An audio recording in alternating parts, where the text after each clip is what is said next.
우리 이 시간에 간단한 영상을 보고 함께 기도하는 시간을 좀 갖도록 하겠습니다. 미얀마에서 델타 변이 확산으로 코로나가 빠르게 퍼지고 있습니다. 한인 사회도 감염자와 사망자 증가로 비상인데요. 열악한 의료 체계 속에서 힘을 모아 위기를 버텨내고 있는 미얀마 한인 동포들을 태국 한창희 리포터가 연결했습니다. 함께 보시죠.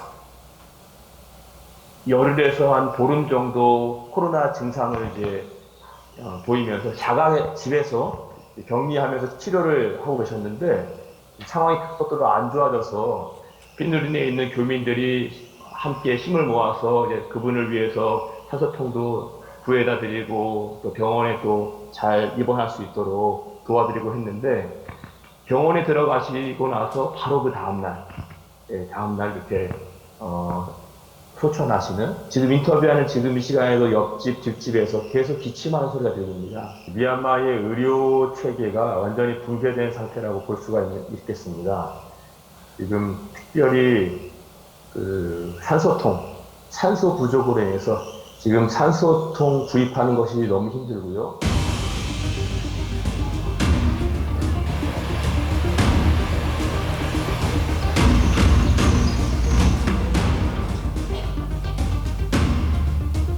우선 환자들의 리스트를 받아보고 문진표를 작성해보자. 그래서 문진표를 작성해서 이것을 한국에 있는 의료진들과 의사들과 연결을 해서 그쪽에서 한국에서 의사들이 처방전을 내려주는 것을 받아가지고 약을 제조해서 겸임들한테, 확진자들한테 배포를 해주는 이런 방법으로 밤 10시에는 통행금지가 있어서 마음대로 움직이지도 못하는데 그 어렵고 위험한 상황에서도 그 산소 호흡기를 준비해가지고 그분한테 전달을 해서 그래도 의기를 넘기고 무사히 에어 앰뷸런스로다가 이틀 전에 한국으로다가 가셨습니다.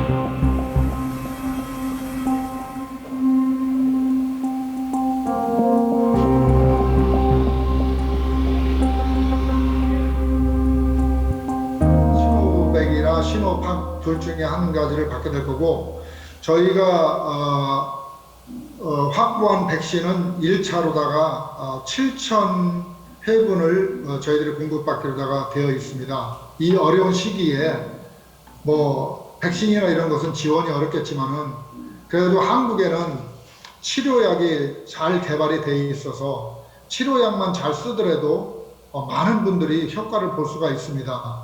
그래서 가능하시면은 한국에다 의료 지원 및 좀 의약품을 좀 빠른 시간 안에 좀 미얀마 교민들하고 미얀마 사회에 지원을 해주셨습니다. 삶의 터전을 갖고 계신 분들이기 때문에 쿠데타와 코로나로 인해서 어려움이 있어도 쉽사리 한국에 들어가시는 것이 쉽지 않은 그런 분들이 지금 여기 남아 계십니다. 실제적으로 교민들에게 필요한 건 관심과 위로적, 마음의 위로와 거국적, 국민적 관심으로 따뜻한 포용적 관심이 필요한 교민사회라고 생각이 됩니다. Moving this summer?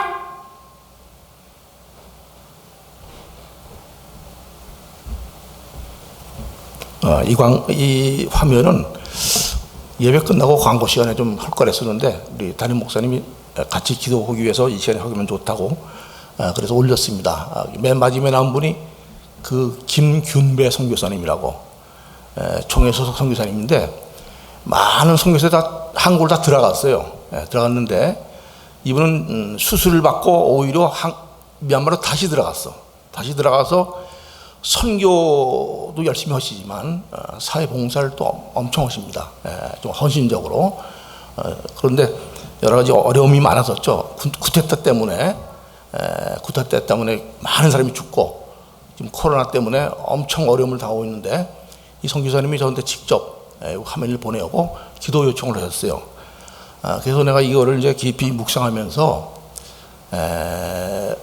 우리 여기 미국의 우리 형편을 좀 돌아보게 되더라고요. 우리 표가 뭐냐면은 예수님을 누리고, 그죠? 예수님을 흐르는 삶을 사는 것이 목적인데, 내가 묵상하면서 기도하면서 주신 마음이 이런 마음을 주시는 거야. 예수님을 누리려면 예수님의 삶을 누려야 되는데, 예수님을 누린다고 말은 하지만 너희들이 누리는 것은 예수님이 주신 환경, 눈에 보이는 것, 좋은 것, 유익한 것, 그것을 누리면서 어떻게 세상을 향해서 예수를 흘려보내겠냐, 이런 말을 주시는 거예요.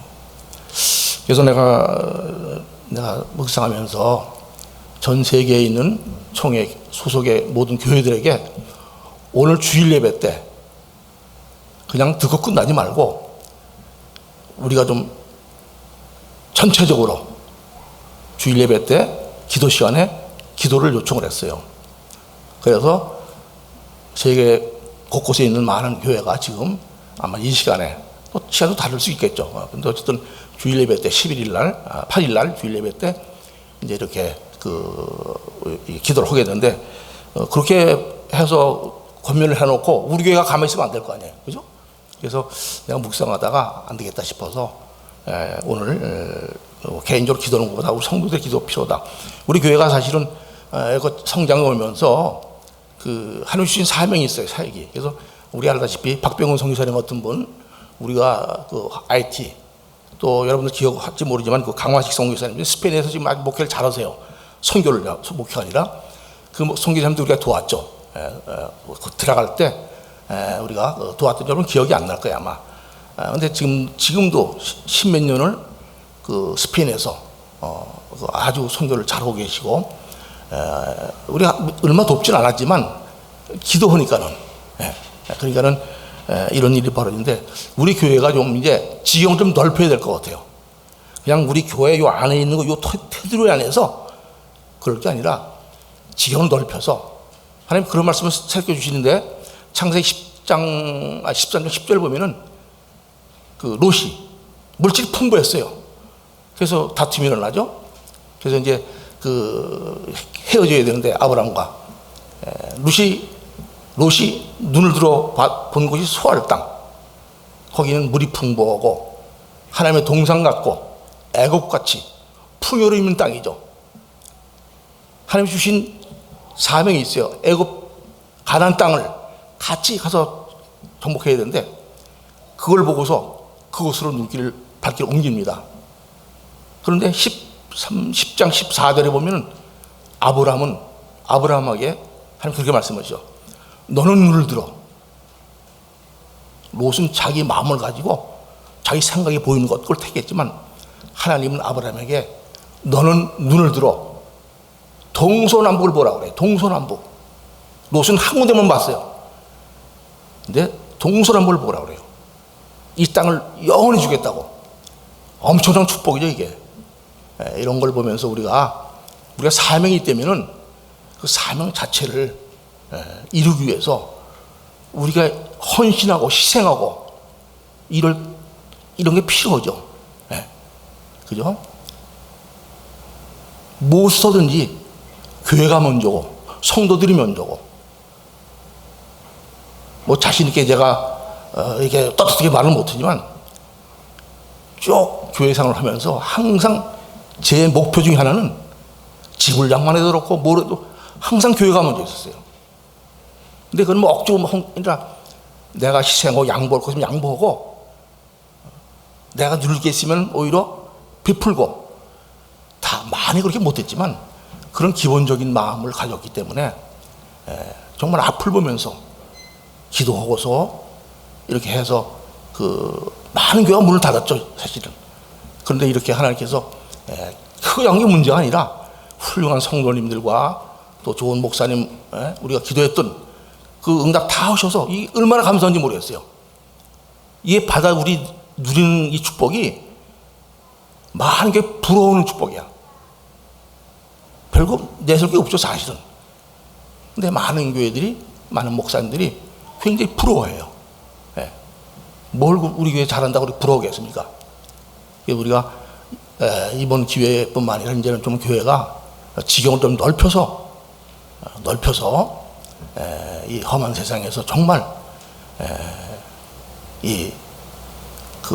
우리의 담당을 그런 일을 감당하는 정말 사명을 붙잡고 사명을 이루기 위해서는 나의 모든 것을 포기하고 헌신할 그런 마음의 자세를 가지고 여기까지 잘해왔지만 앞으로 다시 한번 새롭게, 그래서 우리 마음과 또 우리 교회의 그걸 리폼하는 새로 개혁하는 그런 마음을 계속 부어주시는 거예요.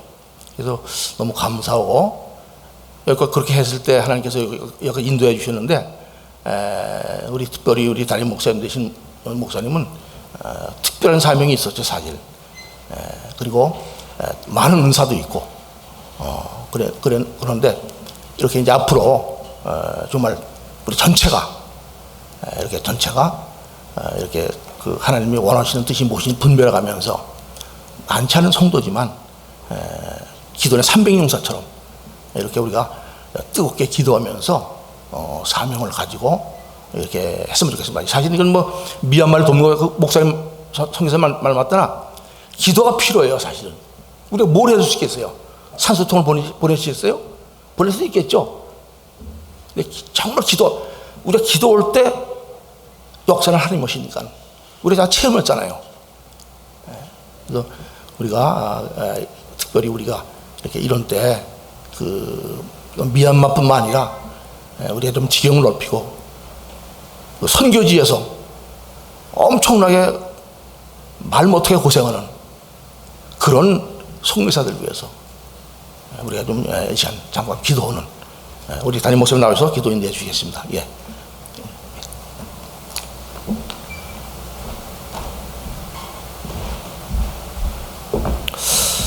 우리 영상을 통해서 우리 미얀마 상황을 봤는데, 우리 미얀마뿐만 아니라 전 세계가 너무나도 힘든 지역이 많이 있습니다. 여러분이 알고 있는 뉴스도 있고, 또한 우리가 알지 못하지만 그런 상황에 처해 있는 아프리카 국가들, 수많은 국가들이 있는 것 같습니다. 우리가 이 상황 가운데에, 그들 가운데 하나님 함께 하심으로 이 시기가 속히 지나가고, 또 어려움 중에 있는 사람들에게 또한 위로가, 또한 치료가 함께 하심이 있게 해달라고 우리 함께 기도하는 시간 갖도록 하겠습니다.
사랑의 하나님 아버지, 우리가 이 일들을 바라보며 무엇을 어디부터 어떻게 해야 할지, 우리가 당장 이 작은 마음을 가지고, 이 작은 손을 가지고 무엇을 해야 할지 주님 너무나도 안타까운 마음이 있습니다. 주님, 세상에서는 너무나도 많은 일들이 벌어지고 있는데 나의 안전함과 나의 안위함을 가지고 그저 그렇게 방종으로 바라보고 있는 것은 아닌지 우리 자신이 너무나도 부끄럽게 여겨집니다. 주님, 주님의 마음을 우리에게 허락해 주셔서 그들을 향해 긍휼한 마음을 품게 하시고 진정으로 나의 영을 들어 주여 그들을 향해 기도할 수 있는 주님의 종들이 되게 하여 주시옵소서. 할 수 있는 것이 이거밖에 없음을 고백하지만 주님, 그 또한 부끄러움으로 주여 고백합니다. 주님, 그렇게 피상적으로 입술로만 고백하고 끝나지 않게 하시고 주여 기도에 집중한 것 같이 나의 삶 속에서 나의 생활 가운데에 나에게 주어진 그 일들을 감당하게 하시고 아주 자그마한 것들을 감당할 때에 그 일들을 통하여서 역사하시는 하나님의 모습을 우리가 목도할 수 있도록 하나님 우리와 함께 하여 주시옵소서. 주님, 우리가 자그맣게 기도하고 작은 손길로 시작하지만 주님이 행하실 놀라운 일을 기대합니다. 그것 가운데 주님께서 찾아가 주시고 그들의 위로가 되어 주시고 힘이 되어 주시고 주여 치유가 필요한 이들에게 신유의 역사가 일어나 그들 가운데에 온전케 되는 회복의 역사가 일어날 수 있도록 하나님 함께하여 주옵소서. 그 땅 가운데 주님의 종들이 열심으로 일하고 있음을 알고 있습니다. 지치지 않게 하시고 강건케 하시고 주님이 날마다 채워주시는 놀라운 힘을 통하여서 독수리 날개침과 같이 그 힘을 얻어 그 영혼들에게 복음을 전하고 치유의 역사를 하며 주님의 이름이 나타나는 놀라운 역사가 그 땅 가운데 일어나게 하여 주시옵소서. 주님 함께 하심에 감사를 드리며 이 모든 말씀 살아계신 예수님의 이름으로 기도드렸습니다. 아멘. 감사합니다. 우리 다 함께 성경 보도록 하겠습니다. 성경은 구약 성경 사사기 1장 17절로 21절까지의 말씀을 교독하도록 하겠습니다. 성경은 구약 성경 사사기 1장 17절로 21절까지의 말씀을 한 절씩 교독합니다. 유다가 그 형제 시므온과 함께 가서 스밧에 거주하는 가나안 족속을 쳐서 그곳을 진멸하였으므로 그 성읍의 이름을 호르마라 하니라.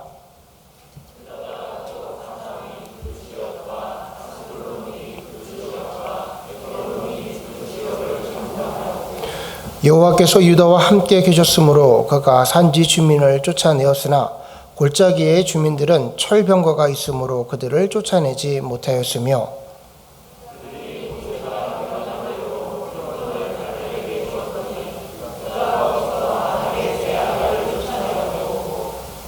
다 같이 읽습니다. 베냐민 족속은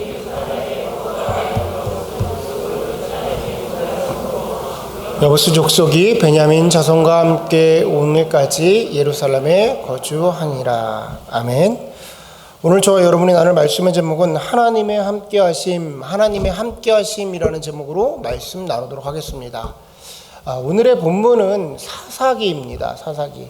지난주에도 저희가 광고를 드렸는데 지난주 월요일부터, 정확하게 화요일부터 아침 묵상을 통해서 사사기 말씀을 나누고 있어요. 우리가 이렇게 세분화하게 잘라서 봐서 이제 2장 초입 정도 묵상을 하고 있는데 개인적으로는 이 아침마다 묵상하는 이 사사기의 말씀이 너무나도 저에게 은혜가 되었습니다. 그리고 우리가 나누는 아침 묵상 시간이 참 은혜가 있지 않나 이런 생각이 들어요. 우리가 흔히 은혜라고 말을 할 때 하나님의 사랑, 우리가 깨닫지 못하는, 우리가 감당하지 못하는 하나님의 사랑을 깨달을 때 우리가 은혜라는 표현을 쓰죠. 또 반대로 우리의 모습이, 우리의 죄성이 너무나도 여실하게 드러날 때에, 그러니까 말 그대로 죄가 죄로 여겨지는 은혜를 우리가 경험할 때도 있습니다. 그런데 사사기를 통해서 얻는 은혜는 이 두 가지 모두가 있는 것 같아요. 하나님이 그 사랑하시는 백성 이스라엘을 끝까지 놓지 않으시고 여러 방법으로 끝까지 그들을 인도하시는 하나님의 사랑을 느낄 때도 있고요. 어떻게 하면 이스라엘 백성들이 이렇게까지 망가질 수가 있나 하면서 내 자신을 돌아보는 그런 내 자신의 죄성이 드러나는 그런 죄가 죄로 여겨지는 은혜도 우리에게 있는 겁니다. 그래서 제가 목회자로서 여러분들에게 사사기를 좀 함께 봤으면 좋겠습니다 라는 권면을 좀 드리고 싶어요. 먼저는 사사기라는 책을 함께 봤으면 좋겠고 되도록이면 아침 묵상을 통해서 함께 보면 좀 우리가 같은 맥락으로 좀 쉽게 전달할 수 있지 않을까라는 생각도 하게 됩니다. 그런데 구조적으로 또 아침에 시간이 틀려서 함께 그 예배에 참여하지 못하시는 분들도 있을 수 있잖아요. 그래서 짧게나마 설교 시간을 통해서 제가 이 사사기라는 책을 여러분들에게 좀 소개를 시켜드리고 각자 개인적으로 성경을 보고 계신 분들에게 좀 도움이 될까 하는 생각을 가지고 오늘 설교를 좀 구성을 했습니다. 먼저는 좀 개요를 나누고 오늘 우리가 읽었던 본문 속에서 간단한 메시지를 또 여러분들에게 전달하는 시간을 좀 갖도록 할게요. 바라기는 이 사사기를 읽을 때에 여러분 삶 속에서 하나님이 어떠한 모습이 되더라도 우리를 끝까지 인도하시고 하나님의 품으로 품으시고자 하시는 그 은혜를 경험하시는 저와 여러분이 되기를 간절히 소원합니다. 아멘. 자, 제가 사사기 책을 여러분에게 소개를 하면서 첫 번째 여러분에게 전해드리고 싶은 말은 사사기 책은 참 재밌는 책이다라는 거예요. 재밌는 책이다. 이게 무슨 소리냐면요. 사사기는 말 그대로 이스라엘의 역사서입니다. 그러니까 스토리가 있는 책이라는 거예요. 그러니까 저희는 안 가봤지만 교도소에 가면 이렇게 재소자들에게 그 교화시키기 위해서 성경책을 나눠주잖아요. 그러면 그 재소자들이 뭐라고 얘기하면 사사기를 향해 이스라엘의 삼국지다라고 얘기한대요. 무슨 소리냐면 그 사사들이 나와서 영웅담이 나오고 각각의 스토리를 통해서 그 땅을 점령하고 싸우고 뭐 이기고 흥망성쇠가 나오고 이런 모습을 보면서 야, 이거 사사기가 이스라엘의 삼국지다라고 말할 정도로 스토리가 있다라는 거예요. 자, 성경이 우리가 가끔마다 읽다 보면 성경이 좀 딱딱하고 어려울 때가 있잖아요. 근데 사사기는 그렇지가 않습니다. 스토리가 탄탄하게 있어서 우리가 읽을 때 큰 부담이 없는 책이 사사기예요. 사사기는 구성도 굉장히 좋아요. 에피소드 형식으로 구성이 되어 있습니다. 그래서 우리가 가끔마다 성경을 쭉 읽다 보면은 야, 맥을 놓칠 때가 있고 내가 지금 이거 어디를 읽고 있지? 어디쯤 와 있지? 그럴 때가 종종 있어요. 근데 사사기는 그럴 우려가 없습니다. 왜냐하면 읽다 보면 에피소드가 끝나요. 13명의 사사의 스토리로 이어져 있어서 내가 놓쳤다 하더라도 다음 사사가 나오고 다음 이야기가 나오고 여러 가지 스펙타클한 일들이 막 진행이 됩니다. 그러니까 사사기는 참 읽기가 좋은 책이에요.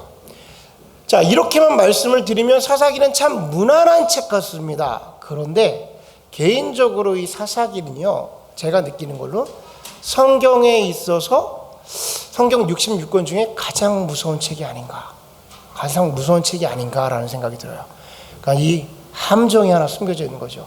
무난하고 재밌고 읽기 편하고 다 매끄럽게 진행되는데 실제 그 내용은 제가 보기에 성경 66권 중에서 가장 무서운 책이 바로 사사기입니다.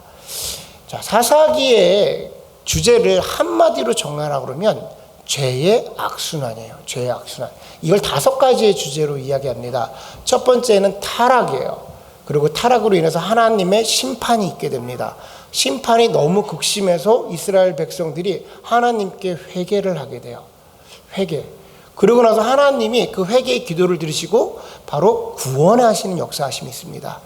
구원하심으로 인해서 평화와 안녕과 그들에게 다시 한번 안식이 주어지게 되는데 그때에 그들이 그 하나님을 잃고 다시 타락하게 되는 악순환이 계속 벌어지는 거예요. 죄의 악순환인 것이죠. 그러니까 사사기는 이 5가지를 기억하시면 돼요. 하나님께서 이스라엘 백성들이 하나님이 명령을 따라서 순조로운 삶을 살아가다가 하나님의 말씀에 불순종하게 됩니다. 말 그대로 타락을 하게 돼요.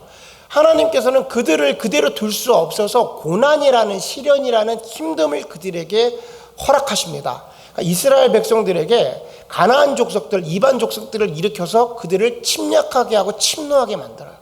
이스라엘 백성들이 그 침노가 시련이 너무나도 힘들어서 하나님 앞에서 울부짖는 장면들이 계속 나와요. 그때 하나님은 그들의 울부짖음을 들으시고 사사를 세우셔서 그들을 구원케 하십니다. 그러니까 사사가 있는 동안에 그 땅 가운데 하나님의 영으로 인하여 평안한 시간이 지나가게 돼요. 근데 사사가 죽고 나서 이스라엘 백성들이 그때의 하나님을 잃어버리고 이전보다 더 악해지는 모습이 나오게 되는 거예요. 여러분, 제가 이 사사기가 참으로도 무서운 책입니다라고 말한 이유는 사사기가 그때 그렇게 끝나지 아니하고 지금 저와 여러분 삶 속에 그대로 돌아와서 그 죄의 악순환이 계속해서 벌어진다는 거예요. 아닌 분들도 있으실 수 있겠죠. 그러면 정말 아멘인 거고 할렐루야인 겁니다. 그런데 많은 성도들에게, 저와 여러분에게 계속해서 그 죄의 악순환, 하나님께 회개하고 또 그 죄를 짓고 회개하고 죄를 짓고, 신약에는 돼지가 그 토해놓고 그 토한 것을 다시 먹고 토한 것을 다시 먹고라고 표현을 합니다. 그런 안타까운 일들이 우리에게 벌어지고 있습니다. 여러분, 사사기는 끝난 책이 아니라 오늘도 우리 삶 속에서 벌어지고 있는 책이 사사기인 거예요. 자, 그런 책인데 이렇게 이스라엘 백성들이 이런 상태가 된 것에 대해서 사사기는 뭐라고 표현하냐면 그 마지막 절에 그때에 그들에게 왕이 없으므로 각자가 자기 소견에 오른 대로 행하였다라고 표현해요. 그러니까 사사기가 말하는 관점에서 이스라엘 백성들이 이렇게 된 것은 그들에게 왕이 없으므로 그들이 자기 소견에 오른 대로 행동을 하고 살았다라고 말하는 겁니다. 역설법이죠, 여러분. 왜 이스라엘에게 왕이 없습니까? 이스라엘의 왕은 하나님이셨던 거예요. 하나님은 정확하게 내가 너희의 왕이라 말하고 너희는 나의 백성이라 말했는데 그 사람들이 하나님을 왕으로 삼고 싶지 않았던 거예요. 분명히 하나님은 내가 너희의 왕이며 너희는 나의 백성이다라고 말했는데 그들이 뭐라고 말했냐면 각각 그들에게 왕이 없으므로 자기 소견에 옳은 대로 행하였다라고 말하는 겁니다. 여러분, 너무나도 무섭지 않습니까?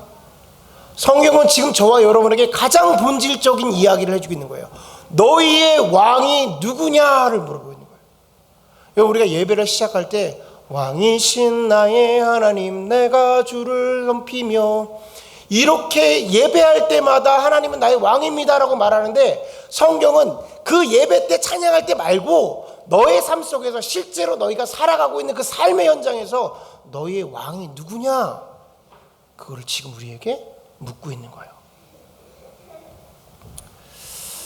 그러니 사사기가 얼마나 날카롭고 무서운 책입니까? 여러분, 이런 관점에서 사사기 1장 1절을 보면 그 시작이 어떻게 시작하냐면 여호와의 종 여호수아가 죽은 후에, 그러니까 여호수아가 죽은 후에라고 기록을 하면서 사사기를 시작을 해요. 재밌는 것은 여호수아서 바로 앞장에 있는 책을 보면 그게 바로 죄송합니다. 사사기 바로 앞장에 보면 여호수아서가 나오는데 여호수아서 1장 1절을 보면 여호와의 종 모세가 죽은 후에로 성경이 시작해요. 그러니까 같은 맥락으로 지금 시작을 하는 거예요. 여러분, 모세가 죽은 후에 여호수아가 죽은 후에 그러니까 시대가 바뀌었다라는 얘기를 하는 겁니다. 모세가 죽은 후에 그의 후계자가 누구였어요? 여호수아죠. 여호수아가 죽은 후에 그의 후계자는 누굽니까? 모릅니다. 그렇죠? 자, 모세라는 인물이 어떤 인물이죠? 모세는요, 자타가 공인하는 말 그대로 이스라엘의 최고의 리더입니다. 모세는요, 그 출신이 이미 너무 좋아요. 우리가 잘 알다시피 모세는 이집트의 왕자였습니다. 이집트의 왕자고 외적으로는 이집트의 모든 문물을 가지고 있고 신체적으로 뛰어나며 리더를 하기에 부족함이 없는 사람이었어요. 신앙적으로는 성경의 표현으로 하나님의 얼굴을 대면한 성경의 유일한 인물입니다. 그러니까 외형적으로나 외적으로나 내적으로나 모든 능력을 갖추고 있던 사람입니다. 능력으로는요, 지팡이를 들어서 내리치면 이스라엘의, 그러니까 애굽에 10개의 재앙이 있었고요. 그의 지팡이를 통해서 홍해가 갈라졌고 만나와 메추라기에 산 증인이 바로 모세였어요. 그러니까 엄청난 리더십을 갖고 있던 사람이었습니다. 그 누구도 모세에게 대항할 수 없는 리더. 그러니까 이스라엘의 리더 누구냐라고 말하면 모세라고 떠오를 수밖에 없는, 그리고 실제로 율법의 시작, 그가 바로 모세였습니다. 그 모세가 죽은 후에라고 시작해요, 여호수아서가. 여러분, 그 리더가 죽었어요. 근데 그 후계자가 누굽니까? 여호수아인데 여호수아는 외적으로 내세울 게 없네. 여러분, 여호수아는 외적으로 내세울 게 아무것도 없는 사람이에요. 그런데 성경은 여호수아의 믿음을 굉장히 높이 삽니다. 그래서 여호수아서를 시작할 때에 하나님께서 여호수아에게 뭐라고 말하면 내가 나의 종 모세와 함께 한 것처럼 너와 함께 하리라 라고 말해요. 언약을 맺어버려요. 아무것도 내세울 게 없어. 아마 이스라엘 백성도 이렇게 말했을 거예요. 뭐? 여호수아? 여호수아라고? 여호수아가 정말 리더한데? 이렇게 말하실 수도 있어요. 근데 하나님께서 그 여호수아에게, 아무것도 없는 여호수아에게 내가 너와 함께 할 것이니 내가 이전에 모세와 함께 한 것처럼 너와 함께 할 것이다 라고 약속을 하니까 여호수아서 1장을 보면 모든 장로들이 모여서 우리가 모세를 섬겼던 것처럼 당신을 섬기리이다 라고 말해요. 그리고 실제로 가나안 땅에서 하나님이 여호수아와 함께 하셔서 그 땅을 다 점령해 나가는 놀라운 일이 벌어집니다. 여러분, 이 정도가 되면 이스라엘 백성들이 감을 잡아야죠. 무슨 걸 잡아야 됩니까? 아무것도 없는, 아무것도 할지 못한, 아무것도 내세울 수 없는 여호수아와 하나님이 함께 하시니까 이 모든 것들이 다 해결되는구나. 그러니까 우리에게는 어떠한 한 사람이 필요한 것이 아니라 하나님이 우리와 함께 하냐 함께 하지 않느냐, 이 관점으로 바라봐야 되는데, 지금 이스라엘 백성들이 뭐라 그래요? 우리에게 왕이 없으므로, 그때의 이스라엘에 왕이 없으므로 각자 자기 소견에 옳은 대로 행하였다라는 거예요. 사람이 필요한 게 아니죠. 왕이 필요한 게 아니죠. 지금 이스라엘 백성에 필요한 게 누굽니까? 여호와 하나님이 함께 계시냐 아니냐는 거예요. 여러분, 사사기는 계속해서 이 메시지를 우리에게 주고 있는 거예요. 그때에 왕이 없으므로 사람들이 자기 소견에 옳은 대로 행하여, 우리가 하나님이 없어서 우리 소견에 옳은 대로 행하고 있는 것은 아닌가? 우리 소견이 뭡니까? 세상의 풍조, 세상의 지식, 세상의 구조, 세상이 만들어 온 형틀 안에서 내가 내 옳은 대로 선택하고 살아가고 있는 것은 아니냐. 여러분, 사사기가 우리에게 이 메시지를 정해줄 때 우리가 이 메시지를 들으면서 내 삶 속에서 하나님이 온전할 때 내가 온전한 길을 갈 수 있구나라고 신앙을 고백할 수 있는 여러분이 되셔야 되는 거예요. 여러분이 이 관점을 가지고 사사기를 보시면 좀 이해하는 데에 도움이 될 것 같습니다. 여러분, 사사기는요, 전반적으로 좋게 시작해서 완전히 망하는 책이에요. 사사기가 양이 많지만, 분량이 많지만 그 안에 등장하는 사람들이 많기 때문에 그렇게 따라가는데 어렵진 않습니다. 사사기를 잘 보십시오. 여러분들이 사사기를 이미 많이 아세요. 그 안에 있는 구성원들을 많이 알아요. 사사기가 이렇게 거창하게 시작했다가 폭삭망하는 걸 볼 수가 있어요. 사사들도 마찬가지입니다. 그 시작하는 사사를 보면 온니엘도 나오고 예훗도 나오고 드보라도 나옵니다. 처음에 등장하는 사사들은 괜찮아요. 하나님의 뜻을 이루어 갑니다. 그런데 기드온, 여러분 기드온 잘 아시죠? 기드온도 막 300용사들 나오고 막 불을 가지고 막 하나님의 역사를 하는 것 같지만, 기드온 말로를 보면 장난도 아닙니다. 기드온 난리도 아니에요. 기드온부터 망해지기 시작해서, 여러분 입다라고 아시죠? 입다, 이 사람도 막 산적 같은 사람 나와가지고 자기 딸 인신제사 지냅니다. 그리고 후에 삼손 나오잖아요. 삼손 활용 점정을 찍죠. 엉망진창인 거야. 사사들도 막 엉망진창으로 나가는 거야. 왜냐면 자기 소견대로 행하다 보니까 하물며 사사라 하여도 그렇게 되는 거예요. 마지막 때 어떻게 됩니까? 끝에는요, 막 강간 사건이 벌어져서 민족과 족속이 학대를 하고 내전이 벌어져서 베냐민 족속가 피비린내 나는 일이 벌어져요. 어떠한 희망도 찾을 수 없는 이스라엘을 보게 됩니다. 이게 무엇인가요?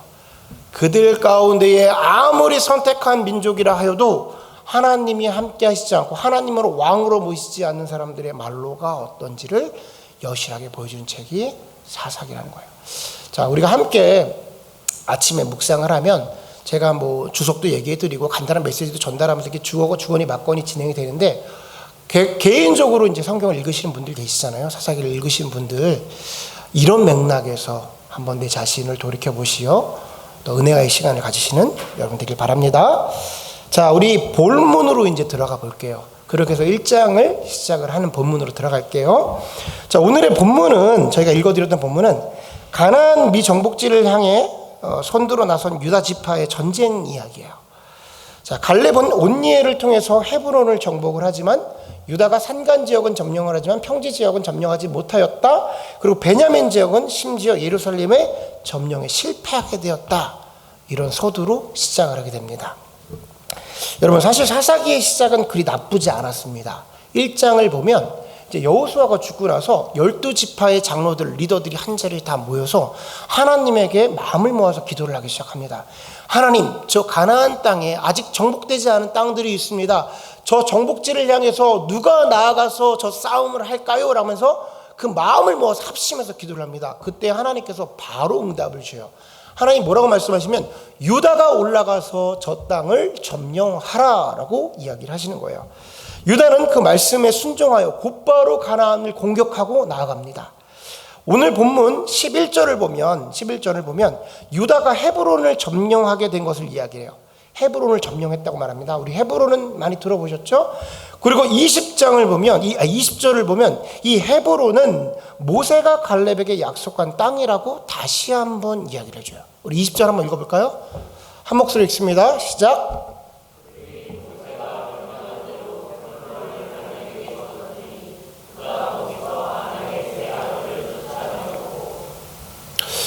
자, 다시 한번 이제 헤브론 땅에 대한 이제 갈렙에게 주었다는 얘기를 계속 하죠. 우리는 그런가 보다 하지만 이 안에는 사실 스토리 하나가 숨겨져 있습니다. 우리가 다 알고 있는 스토리예요. 광야 시대 때에 출애굽을 하고 나서 바로 얼마 지나지 않아 가데스베니아라는 지역에 가죠. 그게 어디냐면 이제 가나안을 막 들어가는 곳이었어요. 가데스베니아 우리가 잘 알고 있죠. 믿음의 고백을 했던 곳이고요. 하나님께서 이스라엘 백성들을 테스트했던 곳입니다. 그때 하나님께서는 12명의 이제 각 지파의 리더들을 갖고 와서 그러니까 정탐꾼을 보내라고 그래요. 가나안 땅에. 그래서 12명의 정탐꾼이 가나안 땅에 들어갑니다. 그때 돌아온 사람 중에 여호수아와 갈렙만이 믿음의 고백으로 보고를 하게 돼요. 저 땅에 하나님이 우리에게 맡겨주셨으니까 우리가 나아갈 수 있다라고 말하는 믿음의 고백을 합니다. 그때 모세가 갈렙을 향해서 뭐라고 말하면 그 말에 대해서 네가 밟는 땅, 앞으로 가나안 땅에 들어가서 네가 발로 밟는 땅이 영원히 너의 땅이 되리라 라고 말해요.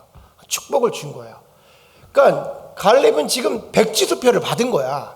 그리고 가나안 땅에 갔지요. 그리고 갈렙이 실제로 그 땅 가운데 간 겁니다. 근데 어디까지 가려면 헤브론 땅까지 발을 밟은 거야. 그래서 지금 이스라엘 장로들한테 내가 그 땅까지 밟았어. 그랬더니 이스라엘이 뭐라고 말하면 이제 그 땅은 당신의 땅입니다 라고 이야기를 해주는 거야. 그러니까 믿음의 고백을 해서 지금 헤브론을 얻게 되었다라고 지금 말하는 겁니다. 여러분, 그러니까 이 갈렙은요, 그 말을 들었으니까 갈렙은 그러니까 유다 지파는 한계가 없는 거예요. 가는 곳이 발로 밟는 땅이 무조건 그들의 땅이 되는 거야. 그럼 어떻게 해야 됩니까? 자, 가는 곳이 한계가 없어요. 백지수표를 받은 거예요. 한두 끝도 없이 갈 수 있고 이미 모세의 입을 통해서 그 언약을 얻었고 오늘 하나님께서는 유다가 올라가서 그 땅을 치라고 그랬어요. 그러니까 하나님이 하라고 그랬으니까 이제 결제를 맡은 거잖아요. 그럼 유다가 해야 할 일은 하나입니다. 끝없이 전쟁을 하는 거야. 끝없이 나가서 싸우는 거야. 그런데 19절에 희한한 구절이 하나 나와요. 19절. 우리 19절을 한번 읽어보겠습니다. 19절 한 목소리 읽습니다. 시작.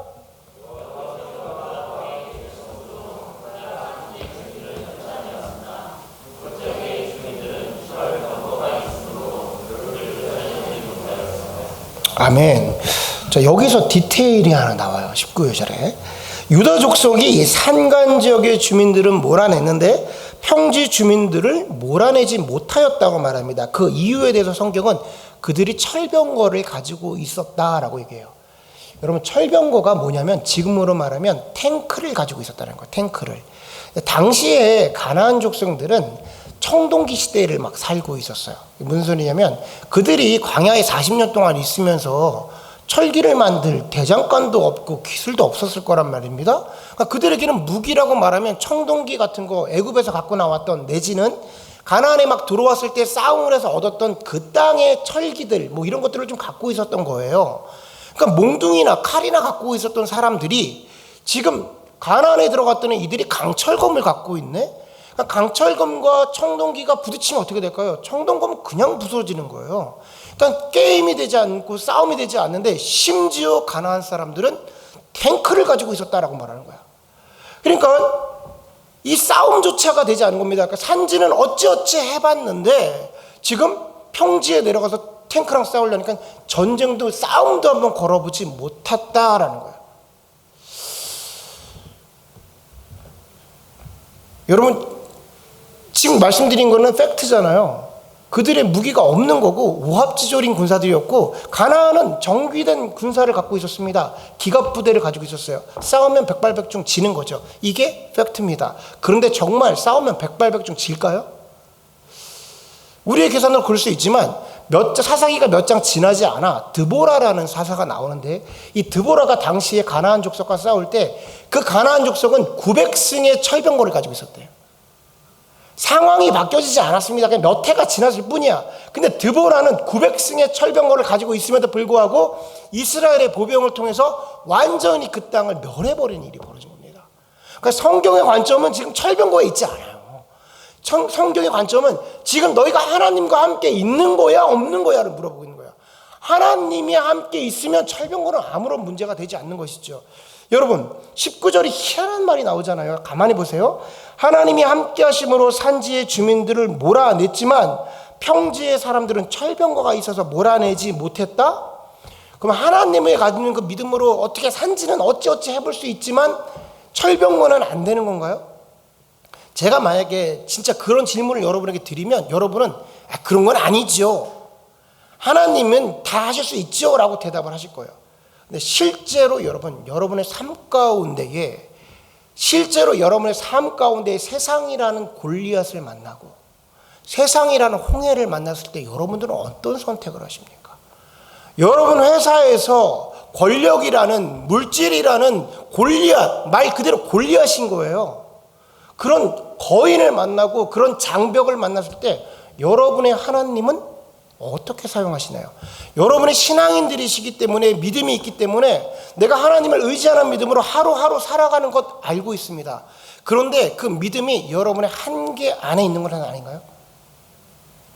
내가 믿어. 하나님 사랑해. 하나님 능력의 하나님이야. 그래서 여기까지는 산지까지는 의지하는데 철병거는 좀 오버하지 않나? 이건 아니죠. 하나님.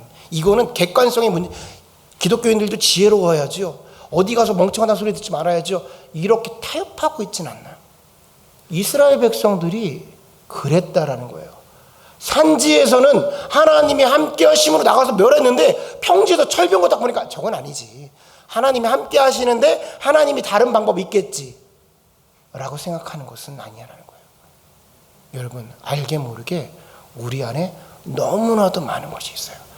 여러분, 세상의 골리앗은요 현실입니다. 세상에 있는 홍해는 현실이에요. 우리가 맞닥뜨려야 하는 권력이고 권력층이고 갑질이고 물질입니다. 여러분, 그들 앞에서 여러분들은 어떻게 대처를 하고 계신가요? 여러분의 믿음은 어떤 모습인가요? 제가 지난주까지 한국에 갔다 왔잖아요. 한국 얘기를 좀 전해드려야지. 설교가 그런 맛이 있어야죠. 그렇죠? 한국 갔다 와서 한국 얘기도 좀 하고 그래야 하잖아요.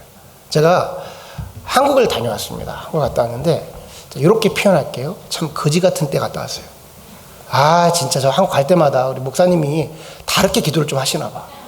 뭔가 해프닝이 있기를 원하시나 봐. 강단에서 말할 때마다.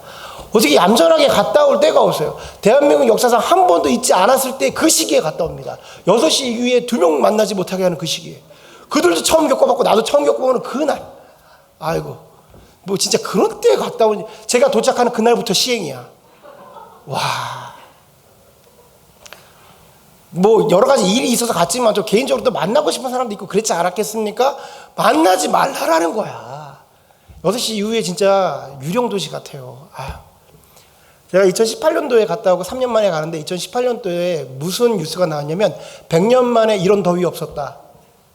뉴스가 100년 만에 이런 더위가 없었다는 거예요. 실제로 18년도에 얼마나 덥던지 막 팔 부러지고 막. 근데 요번에 제가 갔는데 무슨 뉴스가 나왔냐면 18년 이후에 최고의 더위. 그 더위 다시 오다. 막 이러고. 진짜 덥더라고요. 이게 막 찜통입니다. 뭐 여러 가지로 힘듦이 있어요. 어려움이 막 있고.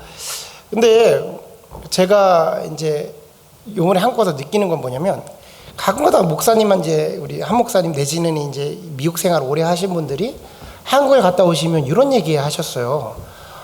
난 이제 한국이 잘 적응을 못 하겠어. 난 좀 별로야. 미국이 편해.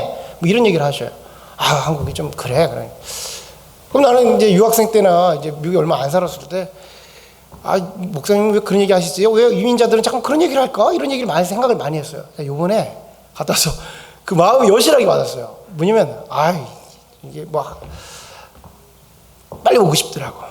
진짜 제 마음입니다. 이게 미국에 제가 이제 익숙해졌나 봐요. 한국이 좀 힘들더라고. 제가 느낀 느낌은 정확하게 표현 이겁니다. 한국이 힘들었어요. 한국 힘들겠다. 그리고 무서웠습니다. 무서웠어요. 3년 만에 들어갔는데 한국이 그 사이에 많이 변했더라고요. 뭐가 이제 건물도 들어서고 길도 바뀌고 제가 있는 곳이 김포 신도시 있는 데여서 그런지 아파트들도 막 들어서고 제가 없을 때 좀 뭐가 많이 바뀌었어요. 제가 막 어리버리한 거야. 길도 못 참고. 뭔가 빠르게 진행되고 바뀌고 세련되고 다 좋은데 너무 빠르더라고.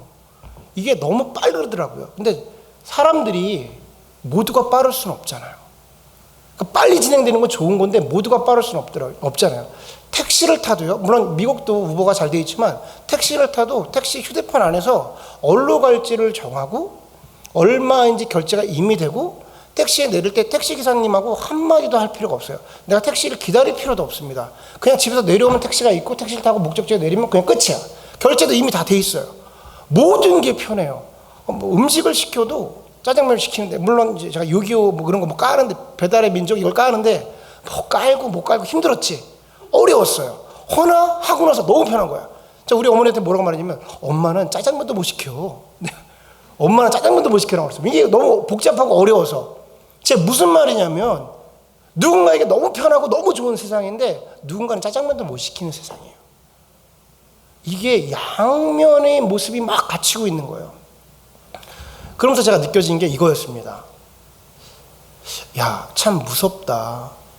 내가 다시 와서 한국에서 산다면, 만약에 산다면 그 이 빨리 달리는 기차 안에 탈 수 있을까? 만약에 내가 못 탄다면 나는 그럼 이렇게 그냥 낙오돼 있는 건가? 이런 생각이 갑자기 드는 거예요. 눈으로 보기엔 너무 좋은데. 제가 이번에 한국에 가서 배운 단어가 하나 있습니다. 들은 단어가 하나 있어요. 어떤 단어냐면, 여러분도 이미 잘 아시는지 모르겠지만 벼락거지라는 단어가 있어요. 벼락거지. 요번에 들은 단어가 뭐냐면 벼락거지. 벼락부자라는 얘기 들어보셨죠? 근데 한국에 벼락거지들이 있습니다. 벼락거지가 뭐냐면, 저희 김포 지역을 살았으니까 제가 있는 지역은 뭐 강남 어디 막 이런 것도 아니잖아요. 서울 북한이 아니잖아요. 뭐 같이 신앙생활 하시는 분도 있고 친구들이 거기 살고 그러니까 만나서 이야기를 하는데 이런 일이 벌어진 거예요. 한 몇 해 전에, 한 3년 정도 전에 거기 아파트가 막 들어서니까 이제 전세를 막, 저희 나이 때가 막 전세를 살 거 아닙니까? 전세를 사는 것도 한 2, 3억 했거든요. 그것도 쉽지 않아서 은행에서 대출을 받고 사는 것이죠. 근데 자꾸만 전세값이 오르니까 집값하고 전세값하고 얼마 차이가 안 나서 이럴 바에 차라리 무리를 좀 해서 집을 사야겠다라고 생각해서 한 친구가, 한 가정이 집을 샀어요. 근데 한 가정은 그냥 열심히 일하고 대출금 내기가 좀 버겁고 그래서 그냥 다음번 이제 대출 상환이 올 때 그때 집을 사야겠다 하고 집을 안 샀어요. 똑같이 살아가는 똑같은 평범한 저희 친구들이었고 똑같은 환경 속에 있었습니다. 그런데 그냥 2년이 지났는데 이 사람은, 집을 산 사람은 집이 3억이 올랐어요. 3억에서 4억이 올랐어요. 이 사람은 그냥 전세를 산 거야. 이 벼락거지가 뭐냐면요, 그냥 열심히 일하고 주어진 일을 하고 맡겨진 일들을 감당하고 내 대출금 받고 성실하게 살았는데 거지더라는 거야. 거지더라는 거야. 똑같이 살았는데 조금 무리하고 집을 샀는데 이 사람은 한순간에 그냥 그 사람과 격차가 쫙 벌어진 거야. 제가 이렇게 표현할게요. 전 세계가 마찬가지죠, 여러분. 빈부의 그 어떤 그 양극화가 되는 게 사회 문제이긴 합니다. 그런데 눈앞에서 저의 현실, 그냥 멀리 어느 뉴스에 나온 게 아니라 가서 내 친구들의 이야기를 들어보니까 누구는 그냥 가다가 그 기차를 탔어. 그랬더니 기차가 출발했네? 근데 나는 그냥 요번에 그 기차를 타지 않고 다음에 기차가 있을 거라고 생각하고 기차를 타지 않았는데 다시는 기차가 오지 않는 거야. 근데 그 순간 내가 거지가 된 거야. 여러분, 만약에 그 친구의 집은 야, 너무 축하해. 야, 너 잘했어. 너무 축하해. 그랬겠죠. 근데 그 사람이 제가 될 수도 있지만 제가 기차를 타지 못한 사람도 될 수 있는 거예요. 여러분, 그 사회에서 살아가는 게 얼마나 무섭습니까? 그 사회가 얼마나 무서워요? 그 사회가 너무 무서운 거예요. 누군가에게는 기회일 수 있지만 누군가에게는 그곳이 지옥과 같은 곳인 거예요. 친구 2명이 만나질 않습니다. 만날 수가 없는 거야. 여러분, 속상해서 어떻게 만나요? 그 사람이 근데 잘못한 건가요? 속상해 하는 게 잘못한 건가요? 아니잖아. 사회가 그런 거잖아. 제가 이런 일들이 너무 많아요. 그 사회에. 그 사회가. 한국 사회가. 여러분, 지난달에, 여러분 그거 아십니까? 지난달에 우리나라가 선진국이 되었습니다. 유한 창설 이후에 개발도상국에서 선진국이 된 나라는 대한민국 하나밖에 없어요. 이거 박수 한번 쳐야 되는 거 아닙니까, 여러분? 이게 진짜 대한민국 대단한 거예요. 이게 대단한 일은 대단한 겁니다. 그런데, 그래요. 우리 박수 한번 칩시다. 국뽕 한번 합시다. 정말 대단한 걸 이룬 건 확실합니다, 여러분. 한 번도 전 세계에서 그런 유례가 없었으니까. 근데 실체를 보니까 무섭더라라는 거야, 무섭더라. 그 상심된 사람들이 뭘 하냐면, 상심되는 사람 구조가 이렇게 되는 겁니다. 일확천금을 놓친 거야. 제가 가서 놀란 건 뭐냐면 누구랑 대화를 해도 3억 4억이야. 무슨 뭐 얘기를 하잖아요? 그럼 3억. 근데 30만 불 40만 불이 어떤 돈이죠? 직장인이 열심히 자녀를 키우면서 열심히 노력해도 평생 얻을까 말까 한 돈이 30만 불 40만 불 50만 불 아닙니까? 그런데 그게 하루아침에 막 격차가 벌어지고 상심하고 그거에 못 올라탄 젊은 사람들, 저와 비슷한 사람들이 뭘 하기 시작하냐면 코인을 하는 거야. 코인을 가는 거야. 왜냐면 이거 따라잡아야 되니까. 내가 이 기차를 못 탔으니까 다음 기차는 코인이야. 그래서 코인에다가 막 거는 거야. 여러분, 근데 이런 얘기 이미 우리 많이 하잖아요. 이미 식상한 얘기일 수 있잖아요. 돈이 세상에서는 권력입니다. 힘이에요. 코인에 들어갔네? 근데 돈 더 많이 갖고 기차 맨 앞에 타던 일론 머스크 같은 애들이 이따위 샀다가 어느 날 빼버렸어. 코인에 목숨 걸었던 젊은이들 거지 되는 거예요. 벼락 거지. 그 기차 못 타서 내가 그냥 코인 기차 탔는데 코인 기차 타다가 거지 된 거예요. 근데 사회는 뭐라고 말하냐면요. 한국 사회가 이렇게 말합니다. 그거는 공정한 경쟁에서 너네가 열심히 하지 않아서 그래. 아, 너무 살이 떨립니다, 여러분. 그게 공정한 경쟁이었다는 거예요. 우리도 열심히 해서 정보를 얻어서 투자도 하고 열심히 했다는 거예요. 아, 열심히 했지. 근데 그게 운동장이 기울어져 있는 거고 기회가 박탈되어 있는 거고 출발선이 다른 거고 그런 거잖아요.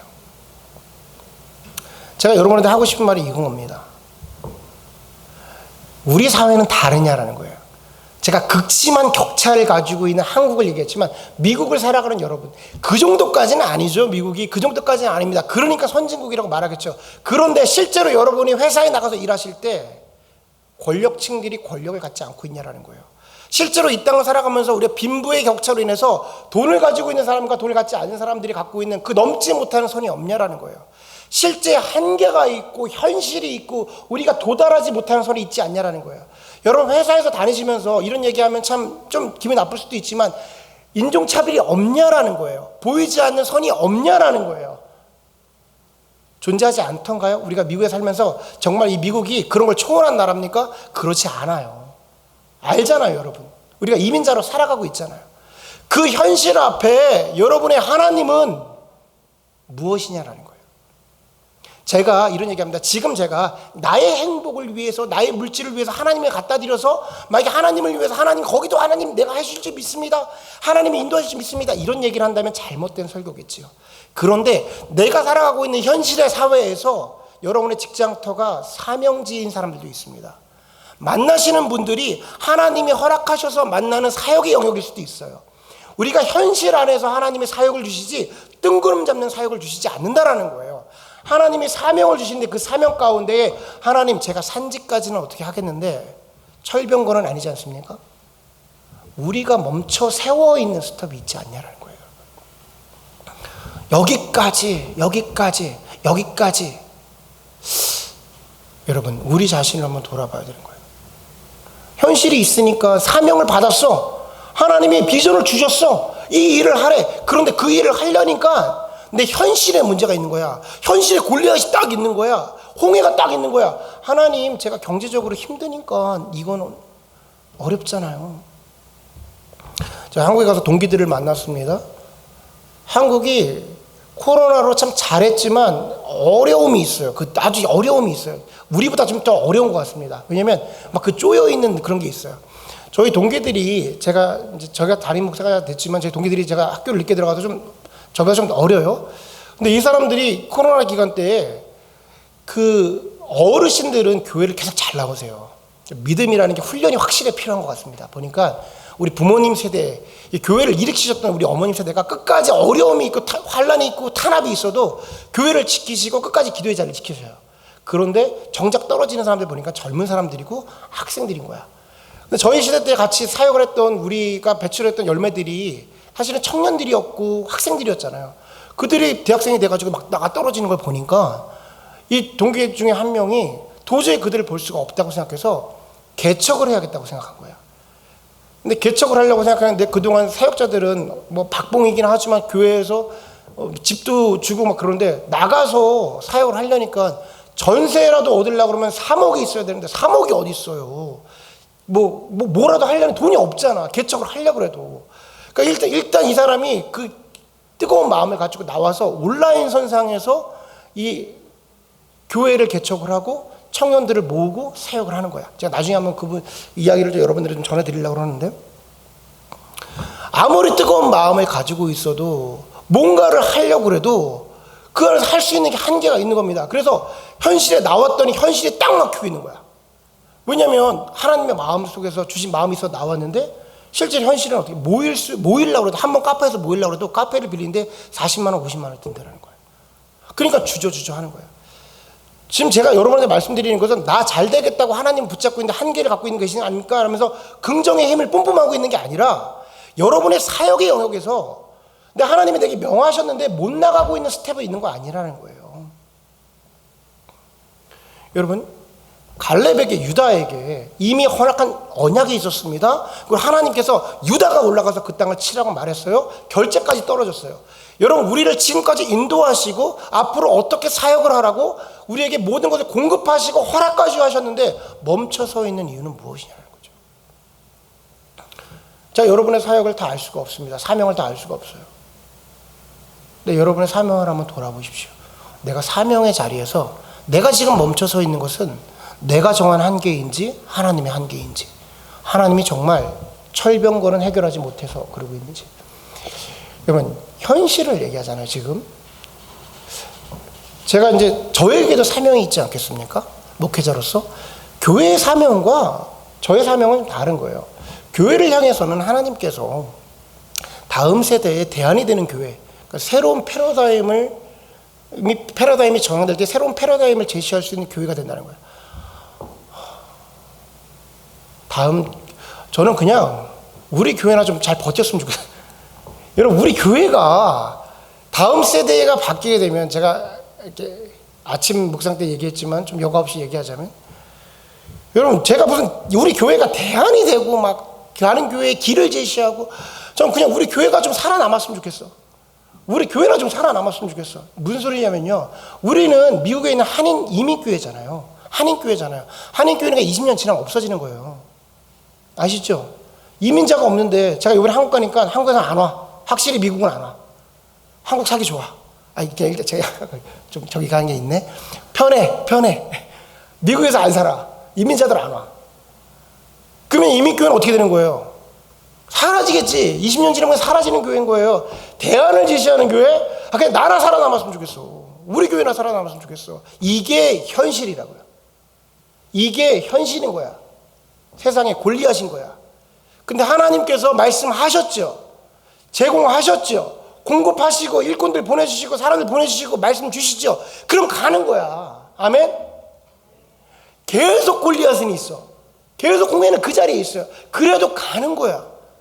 우리가 어떻게 압니까? 근데 하나님 생활해 보니까 한 15년 차 정도 여기까지는 왔는데 5년 앞으로는 좀 없습니다. 이민자들 없습니다. 하나님 여기까지만 하죠. 철병 건 거죠. 철병 건 거지. 이건 교회의 사명이라면 전 개인적으로 저의 사명은 개인적으로 목장에서는 공개했지만 그 패러다임이 바뀐 새로운 교회의 목회자들을 양성하는 게 저의 사명이에요. 그 새로운 패러다임을 살아갈 수 있는 신앙인의 목회자들을 만드는 게 저의 사명입니다. 그런데 솔직히 말씀드릴게요. 목회자를 양성한다. 저나 제가 양성됐으면 좋겠어요. 저나 똑바로 해서 제게 맡겨진 이 목회나 좀 잘했으면 좋겠어요. 나에게 현실이 있잖아. 내가 해야 되는데 못 다다들고 있는 나의 한계. 여기까지 해야 되는데 아침마다 계획도 세우고 모두 하고 말씀 묵상도 하고 나나 개선되고 나나 열심히 했으면 좋겠어.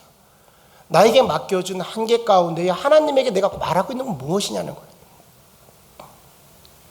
하나님 그래도 열심히 했잖아요. 여기까지 왔잖아요. 이만큼 했으면 됐죠. 산지까지는 어떻게 하고 평지에 못 나가고 있는 것은 아니라는 겁니다. 여러분 저는 지금 강단에서 여러분들의 실제로 생활 가운데 한계를 뛰어넘어라 이런 얘기를 하는 게 아니에요. 맡겨주신 사명이 먼저 있어야겠죠.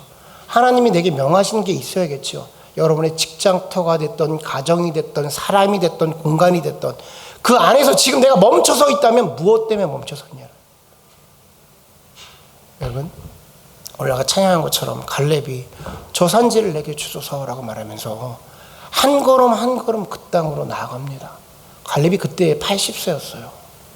그리고 오늘 헤브론에 들어갈 때 몇 세인지 아세요? 120세였어요. 110세의 여호수아는 죽었어. 동기가 하나 있었는데 죽었네? 얼마나 마음에 상심이 있겠어요. 그런데 헤브론까지 가가지고 끝까지 그 길을 갑니다. 근데 이스라엘 백성들이 갈렙의 신앙, 그러니까 유다 지파들이, 유다 사람들이 갈렙의 신앙을 이어가지 못했던 것 같아요. 산지에서 멈춰선 거죠. 여러분, 하나님이 지금 우리 바라보시면서 이렇게 말씀하시는 거예요. 너의 왕이 누구냐? 너의 왕이 누구냐? 지금 여러분, 우리가 혹시 멈춰서 있다면 혹시 나의 소견대에 좋은 대로 행하고 있는 것은 아닙니까? 이 정도면 됐다. 이 정도면 옳은 것이다. 이 정도면 나름대로의 영향력이 있다. 내 소견에 옳은 대로 판단한 것은 아닙니까? 우리가 하나님의 왕 되신 교회요, 하나님의 왕 되신 신앙생활을 하기를 원하잖아요. 어려운 얘기죠. 그러나 하나님께서 명하셨다면 하나님이 행하신 겁니다. 순종하시면 열매는 하나님이 맺게 되시는 거예요. 바라기는 우리가 사사기를 읽을 때 또한 이 말씀을 통해서 하나님에게 명하신 길을 끝까지 나가겠습니다. 주님 말씀하시면 내가 나아가겠습니다. 주님이 명하시는 그곳까지 나의 발걸음으로 나아갈 테니 주님 나와 함께 하여 주옵소서. 이것이 하나님의 함께 하심이에요. 바라기는 그 하나님의 함께 하심을 통해서 주님이 계획하신 모든 일들을 이뤄내시는 역사의 산 주인이 되시기를 간절히 소원합니다. 아멘. 우리 함께 찬양하고